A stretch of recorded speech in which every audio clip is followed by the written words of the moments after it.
morning everyone. This is Pallavi and a warm welcome to all of you on this YouTube channel. Friends, आज के session में हम सभी discuss करने वाले हैं बिहार के नदी तंत्र को, ओके? कि बिहार की कौन कौन सी नदियां हैं जो गंगा नदी में आकर के मिलती हैं।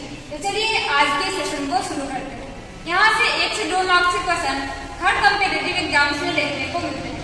सबसे पहले आप यह जानते हैं कि बिहार में जो गंगा नदी है वो बिहार को 2 भागों में बांटती है।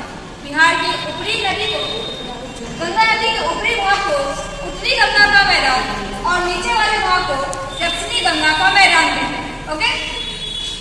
कुछ ऐसी नदियां हैं जो उत्तरी गंगा के मैदान से आकर के सहायक नदियों के रूप में गंगा नदी में मिलती है, तो कुछ दक्षिणी भाग से आकर के गंगा नदी में जाकर के मिलती है, ओके? तो चलिए शुरू करते हैं। सबसे पहले हम यह समझते हैं कि जो हमारे बिहार की मुख्य नदी है गंगा, इसकी कुल लंबाई कितनी है। तो बिहार में जो मुख्य नदी है गंगा, इसकी कुल लंबाई बिहार में 445 किलोमीटर है। कितना है? 445 किलोमीटर। 445 किलोमीटर। ये जो गंगा नदी है वो उत्तराखंड से निकलती है। उत्तराखंड में किस स्थान से निकलती है? तो गंगोत्री से। कहाँ से निकलती है? गंगोत्री से। और उत्तराखंड में गंगोत्री से निकलकर यह नदी यूपी होते हुए हमारे बिहार में प्रवेश करती है और बिहार से पश्चिम बंगाल में एंड देन बंगाल की खाड़ी से बाहर बंगाल की खाड़ी में जाकर के मिल जाती है। इस प्रकार से बिहार की कुछ प्रमुख नदियां भी हैं। बिहार की कुछ प्रमुख सहायक नदियां भी हैं, जिनमें घाघरा, गंडक, बूढ़ी गंडक, बागमती, कमला, बगान, कोसी, महानंदा नदी, ये सारी नदियां जो है उत्तरी बिहार में है। और साथ ही दक्षिणी बिहार में कर्नासा, सोन, पुनपुन, फल्गु, क्यूर और अजय ये कुछ प्रमुख नदियां हैं। तो हम सबके बारे में बारी बारी से जानना शुरू करते हैं। सबसे पहला क्वेश्चन कि जो बिहार में गंगा नदी की कुल लंबाई है वह कितना है? 445 किलोमीटर। बिहार में गंगा नदी जो है वह गंगा नदी का उद्गम स्थल क्या है? तो उद्गम स्थल है गंगोत्री, उत्तराखंड। कहाँ जाकर के संगम है इनका, कहाँ घुमाना है? यह है बंगाल की खाड़ी में।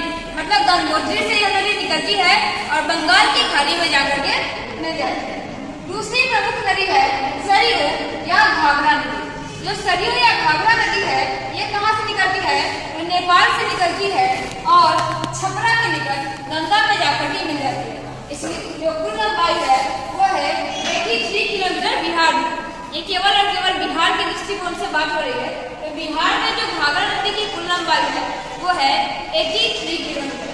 इसके बाद एक प्रमुख नदी और है, उनका नाम है गंडक। और ये गंडक नदी जो है ये अन्नपूर्णा नेपाल और तिब्बत से निकलती है, ठीक है? अन्नपूर्णा नेपाल और तिब्बत से निकलती है और पहलेरा के पास गंगा में जाकर के मिल जाती है। इसकी कुल लंबाई 260 किलोमीटर। इसके साथ एक और बूढ़ी गंडक नदी, और ये बूढ़ी गंडक नदी जो है वो सोमेश्वर पहाड़ी से निकलती है और मुंगेर में जाकर के गंगा नदी में मिल जाती है। इसकी कुल लंबाई 320 किलोमीटर। साथ ही एक और प्रमुख नदी है, 5वीं नदी, जो है कोसी नदी। कोसी नदी महाभारत से निकलती है और बागडोगरा गंगा में जाकर के मिल जाती है। इसकी कुल लंबाई है 260 किलोमीटर। इस तरीके से कुछ और प्रमुख नदियां हैं, जैसे कि महानंदा नदी, ये कहाँ से निकलती है? महाभारत से नेपाल से निकलती है और बिहार में आकर के मिल जाती है। ठीक इसी प्रकार से सोन नदी अमरकंटक एमपी से निकलती है। इसकी कुल लंबाई 202 किलोमीटर है और यह भी पटना में जाकर के मिल जाती है। कर्नासा नदी विंध्याचल पहाड़ी से निकलती है। कर्नासा नदी विंध्याचल पहाड़ी से निकलती है। इसकी कुल लंबाई बिहार में 376 किलोमीटर है और ये चौसा के निकट गंगा में जाकर के मिल जाती है।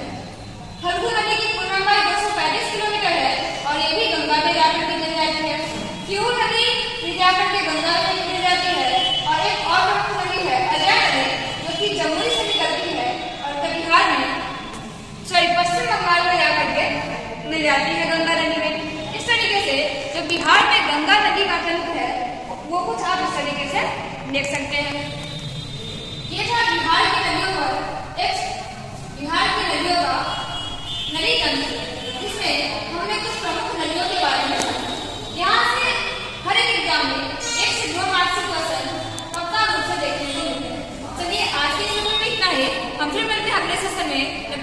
का ध्यान रखेंगे।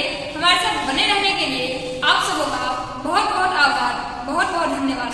Thank you so much.